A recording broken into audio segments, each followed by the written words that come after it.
everyone, I'm Carl from the Game Store in Lincoln, and today on What's in the Box I'm going to have a look at Next War India-Pakistan from GMT Games.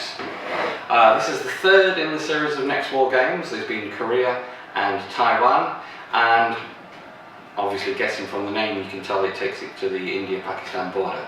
So let's have a look what's in the box. Okay, it's quite an attractive box, usual GMT standard. You can see nice picture on the front that fits in with the style of the system. All the boxes have that similar design on the front, and on the back, okay, information, historical information. Inside, start with usual, dear customer.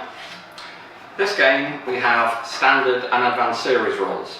Now these are used throughout all the series now. I think they've been updated a little bit since the game came out.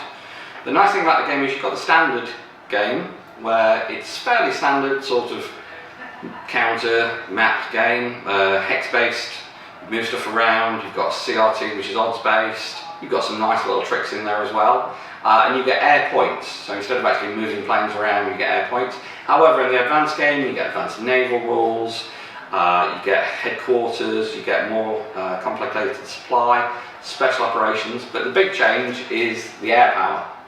Okay, you get individual air units, which I'll show you in a second. You get to fight for air superiority, you get to send your aircraft on missions. It's a lot more complicated, a lot more detailed, there's a lot in there. If you like modern warfare, you know, like reading about modern warfare, I think you'll like the system. Okay, after the standard rules, we then get the game-specific rules. Okay, these are what you'd expect. Special rules for this game, but also scenarios, you know, information about the units. The scenarios have all got a little bit of history behind them. This game does have nukes in there, tactical nukes, not strategic nukes, obviously. There are some slight differences because of this. They've introduced bridges. When you see the map, you'll see they've introduced high mountain. As you can imagine, being on the Kashmir region, there's a lot of high mountains around there. A couple of sheets. Okay, combat results table, terrain effect chart, very nicely done, nicely colour coded, very easy to read. Okay, you get a pair of those. Yet more tables, standard advanced game tables. Okay, you've got air defence fire, you've got tables for power drops, you've got tables for bridge construction, stuff like that. Then you have a track. Now you use that to put your markers on when you're doing combat or when you're doing, you know, air superiority and things like that. You can track the numbers on there. Also, this is the track for the sequence of play. Now you can see that looks quite complicated. It's not as bad as it looks. It's not a really mega complicated game, but when you get all the air phases in, it can add quite a lot to it. Speaking of which, there's the sequence of play. That's the standard sequence of play. Okay, again, it looks complicated, not nearly as complicated as you might think it is. There on the back, you've got a description of what the unit represent, what all the numbers are. Okay, you've got headquarters, you've got infantry, you've got tanks, you've got planes, you've got supply markers, you've got boats, not necessarily in this one, but in the series as a whole you've got boats as well. Okay, reinforcement schedules. We've got Chinese, Americans, Russians, Islamic Republic of Pakistan and Republic of India. So yes, you can get Russians, you can get Americans, and you can get Chinese. Okay, now we've got the advanced game tables. Okay, this is what, 1, 2, 3, 4 sides.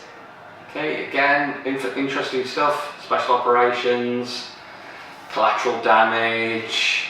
You know, inside you've got the advanced air combat, advanced defence fire, advanced strike, so lots going on there, and of course advanced sequence play. Now this one, standard sequence play, is one side, this one has 2 sides. Again, it's quite well explained, there's quite a lot of text on there, but I don't think it's nearly as bad as you might think it is. Now let's have a look at the map. Now the nice thing about this one is, if you want to get into the system, you've thought about it and not sure, this is a one mapper, and it's quite a low density game as well. There's not hundreds of units on the board. Oops, sorry, I'll show you that first. It's a mountainous region, so certainly at one half of the board. So as you can see over on this side, you've got the mountains. The white areas are high mountains. They're very difficult to go through. Over this side you've got the plains, you've got Lahore, you've got Amritsar, you can see where the fighting is going to take place. But this area here is a very important strategic part of the conflict. Okay, it's one of the things they've been fighting about. So, important part. Again, one mapper, nice, easy to set up, nicely soloable, because you're not leaning over maps and you've not got thousands of counters. If you're playing the advanced game, you get a superiority table. Okay, you put your planes on there. So, depending on which side you are, you'll sit with it like that. And you put your units on when they've flown, when they're ready, when they're in recovery. Obviously they'll transfer around. And finally, counters. Okay, 2 sheets of counters. Well, sorry, 3 sheets of counters, let's get that right. Markers, okay, control markers, when you're clearing urban areas, things like that, they set those up. You've got your air units.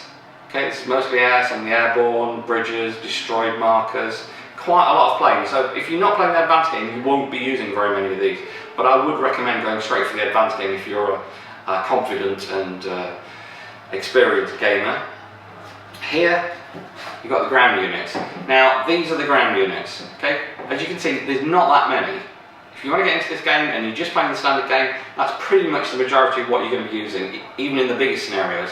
Even on this, there's more aerial counters. Okay, so you've got more planes. Plus you've got units, if you're not using the advanced rules, you've got the standard rules, you just use aerial points. Okay, nice selection of stuff, really top notch. The system's very interesting. If you're looking for a modern system, and you always like things like Next War, you like the old SPI stuff, Third World War, things like this is obviously slightly deeper in context and more into it, but I think you would find this a very interesting system. If you, like I say, if you want to get into the system, I'd highly recommend you get into the system with India, Pakistan, because you've got a much smaller game, you can find out whether you like it or not. Plus, the Korea game is quite hard to get hold of now, and it's actually fetching a premium. The Taiwan game is readily available, adds a lot more complexity because you get naval invasions. But again, I think if you like that and you like the system, you'll find them very playable, very easy to play. Okay, we've had a look at what's in the box. I hope you've enjoyed that. If you like this, don't forget to subscribe, and look forward to providing you with another movie next. Okay, bye.